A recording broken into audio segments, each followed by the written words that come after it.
ఉద్దేశం ఏంటంటే, ఒకటి కొత్త ప్రభుత్వం వచ్చింది, సూపర్ 6తో పాటు ఇచ్చిన హామీలు అమలు కొంత ముఖ్యంగా మన ఇప్పుడు ఎమ్మెల్యే గెలిచినటువంటి బొజ్జల సుధీర్ రెడ్డి గారు, కూటమి నేతలు గత ప్రభుత్వం చేసినటువంటి అవినీతి అక్రమాలపైన స్పందిస్తాము అని చెప్పని గతంలో పెద్ద ఎత్తున ప్రకటన చేయటం కానీ ఒక రకమైనటువంటి ప్రతిజ్ఞా పద్ధతిలో వ్యవహరించారు. ఇప్పుడు కొత్త ప్రభుత్వం వచ్చింది. గత మాజీ శాసనసభ్యుడు బియ్యపు మధుసూదన్ రెడ్డి బహుశా ఆయనకి కానీ ర్యాంక్ ఇస్తే అవినీతి చక్రవర్తి అని ర్యాంక్ కానీ ఇదలుచుకుంటే ఈ రాష్ట్రంలో నెంబర్ 1గా గతంలో ఎమ్మెల్యేగా ఉన్న పచ్చి అవినీతి దుర్మార్గమైనటువంటి పరిస్థితిలో వ్యవహరించడం జరిగింది. అనేక సందర్భాల్లో మా శక్తి మేరకు మేము కూడా గతంలో పోరాటాలు ఆందోళన చేశాం. కాబట్టి ఆ ఎమ్మెల్యే యొక్క అవినీతి అక్రమాలు భూదందాలపైన వెంటనే ఆయన ఆస్తులపైన విచారణ చేయాలి. అదేవిధంగా కాళహస్తి గుడిని ప్రక్షాళన చేయాలి. అదేవిధంగా ఆయన పిఏగా ఉన్నటువంటి గుణశేఖర్ రెడ్డిని వెంటనే సస్పెండ్ చేసి అతని ఆస్తులపైన వాళ్ళు చేసిన కార్యకలాపాలపైన విచారణ చేయాలని చెప్పి డిమాండ్.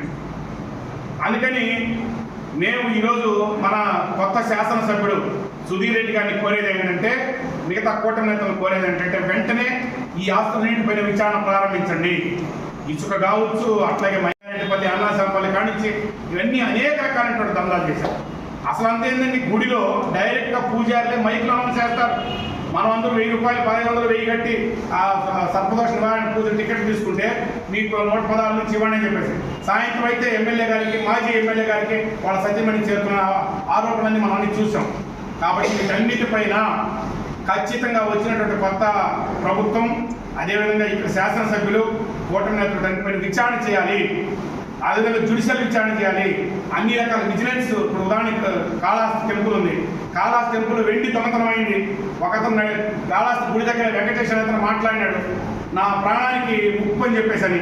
ఇంకా కొంతమంది మాట్లాడారు. అయినా మేము ఒక 4 రోజులు వేచి కొత్త ప్రభుత్వం వచ్చింది కాబట్టి వాళ్ళు సర్దుకోవాలని చెప్పేసి ఈరోజు చెప్తున్నాం.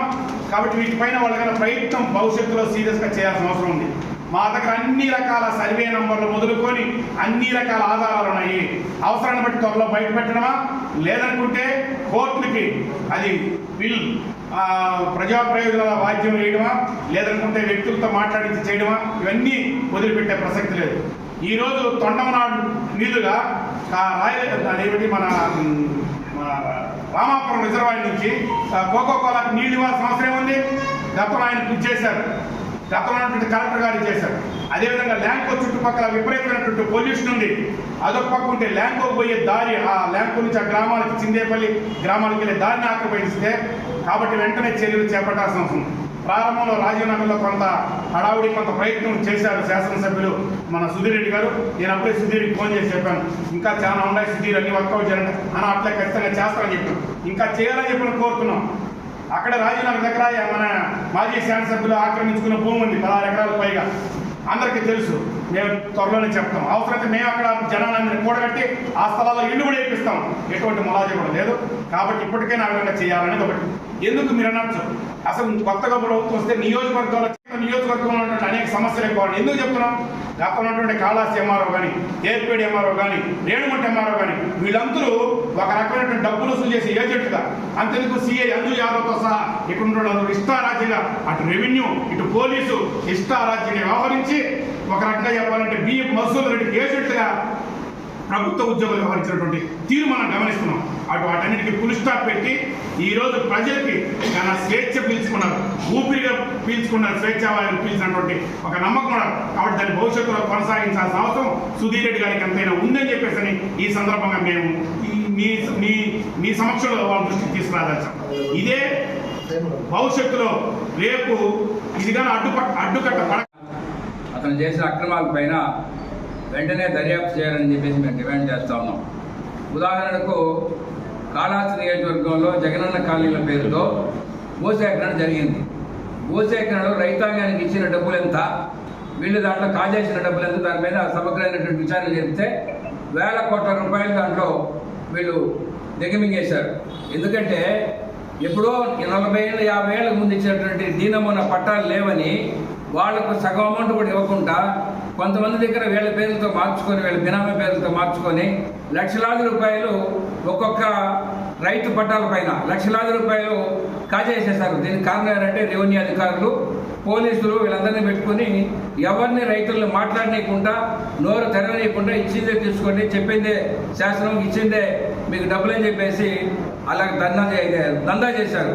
చింతేపల్లి రెవెన్యూ సంబంధించినటువంటి 200 ఎకరాలు, అక్కడ మన పంగూరుకు సంబంధించిన విష్ణు కెమికల్ ఫ్యాక్టరీ సంబంధించినటువంటి అక్కడ 100-150 ఎకరాలు, ఇక్కడ కాళాస్త్రికి సంబంధించిన దాంట్లో దరిదాపు 600 ఎకరాలు సేకరించారు.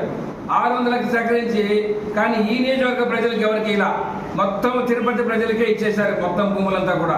కానీ అక్కడ కట్టిన జరిగిన కాంట్రాక్ట్ వర్క్ చూస్తే మొత్తం నాసిరకమే. ఈరోజు మంచి వర్షాలు కురిస్తే ఒక్క బిల్డింగ్ కూడా నిలవు, అన్ని కూలిపోతాయి. దాని డెవలప్మెంట్స్ పేరుతో కోట్లాది రూపాయలు దందా చేశారు. ఆ విధంగా జగనన్న కాలనీ ఆ విధంగా దందా చేశారు. ఆ తర్వాత రాజీవ్ నగర్లో దిగిపోతారని తెలుసుకొని 16 ఎకరాల్లో దాన్ని కాజేశాడు ప్రభుత్వ భూమిని.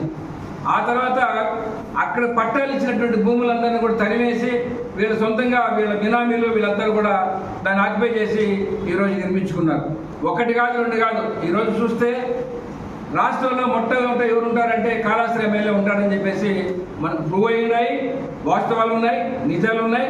దీని అందరికీ కూడా సమగ్ర దర్యాప్తు